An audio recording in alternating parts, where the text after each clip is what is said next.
السلام علیکم۔ ڈرامہ مہرا کی آنے والی ایپیسوڈ بہت ہی زیادہ دلچسپ اور انٹرسٹنگ ہونے والی ہے۔ سکندر کی بیوی اسے ایک نئی خبر سناتی ہے۔ سکندر کی بیوی اسے کہتی ہے کہ ہم دونوں ماں باپ بننے والے ہیں، جس پر سکندر بہت ہی زیادہ غصے میں آ جاتا ہے اور کہتا ہے تم کیا؟ علیزہ بھی چپکے سے ان کی بات سن رہی ہوتی ہے۔ سکندر اپنی بیوی سے کہتا ہے کہ تم مذاق کر رہی ہو نا۔ اس کے بعد اس کی بیوی کہتی ہے ہاں میں مذاق کر رہی ہوں، لیکن میری دلی خواہش ہے کہ میں بھی ماں بنوں۔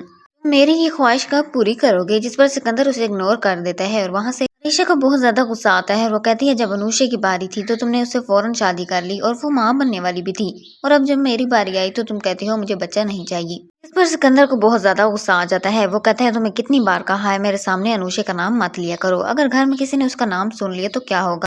عریشہ کی بات سن کر سکندر کو بہت زیادہ غصہ آ جاتا ہے۔ وہ اپنے آپے سے بالکل باہر ہو جاتا ہے۔ اسے عریشہ کی جگہ انوشے نظر آنے لگتی ہے جو اس پر ہنس رہی ہوتی ہے اور کہتی ہے کہ تم میرے ایک ایک گناہ کا حساب دو گے، جو تم نے میرے ساتھ زیادتی کی ہے اس کا بدلہ میں تم سے لے کر رہوں گی۔ اس پر سکندر اس کے پیروں میں بیٹھ کے اسے معافی مانگتا ہے۔ اپنی بیوی کو وہ انوشے سمجھ کر اس سے معافی مانگ رہا ہوتا ہے۔ یہ سب کچھ علیزہ دیکھ کے حیران ہو جاتی ہے۔ عریشہ سکندر سے کہتی ہے کہ تمہارا دماغ تو خراب نہیں ہو گیا، میں عریشہ ہوں، انوشے نہیں۔ سکندر کہتا ہے یہ تم کیا کہہ رہی ہو؟ ابھی تو یہاں پر انوشے بیٹھی تھی۔ جب سکندر ہوش سنبھالتا ہے تو اس کے بعد صحیح سے دیکھتا ہے تو اس کے سامنے اس کی بیوی ہوتی ہے عریشہ، انوشے نہیں ہوتی۔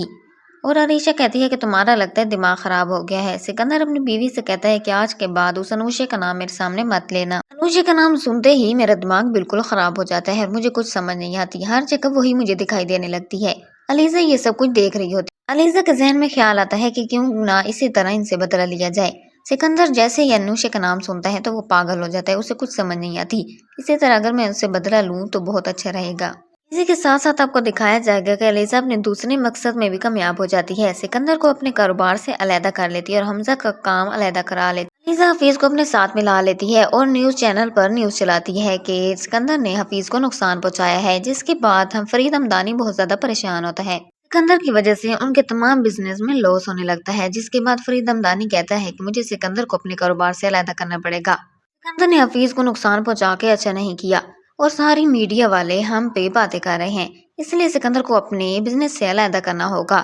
تو فرید حمدانی سکندر کو اپنے بزنس سے الگ کر لیتا ہے اور حمزہ کا بزنس الگ کر لیتا ہے۔ فرید حمدانی دوبارہ لوگوں کا اعتماد جیتنے کے لیے سکندر کو اپنے بزنس سے الگ کر لیتا ہے، جس پر سکندر کو بہت زیادہ غصہ آتا ہے۔ وہ فوراً سے علیزہ کے پاس پہنچ جاتا ہے اور کہتا ہے تم نے میرے ساتھ بالکل بھی اچھا نہیں کیا۔ سکندر علیزہ کو دھمکی دیتا ہے کہ تم نے میرے ساتھ بالکل بھی اچھا نہیں کیا اور میں تمہیں چھوڑوں گا نہیں، جس پر علیزہ کہتی ہے کہ میں انوشی نہیں ہوں جو تم سے ڈر جاؤں، جس پر سکندر بہت زیادہ گھبرا جاتا ہے اور وہ کہتا ہے کہ اسے انوشے کا کیسے؟ سکندر بہت زیادہ پریشان ہو جاتا ہے اور وہاں سے چلا جاتا ہے۔ اب اس کے پاس اور کوئی راستہ بچا نہیں ہوتا۔ آنے والی ایپیسوڈ میں آپ کو یہ سب کچھ دکھایا جائے گا۔ اگر آپ کو ہماری ویڈیو پسند آئی ہو تو چینل کو سبسکرائب اور ویڈیو کو لائک ضرور کیجیے گا۔ ملتے ہیں ایک نئی ویڈیو کے ساتھ، اتنے تک اللہ حافظ۔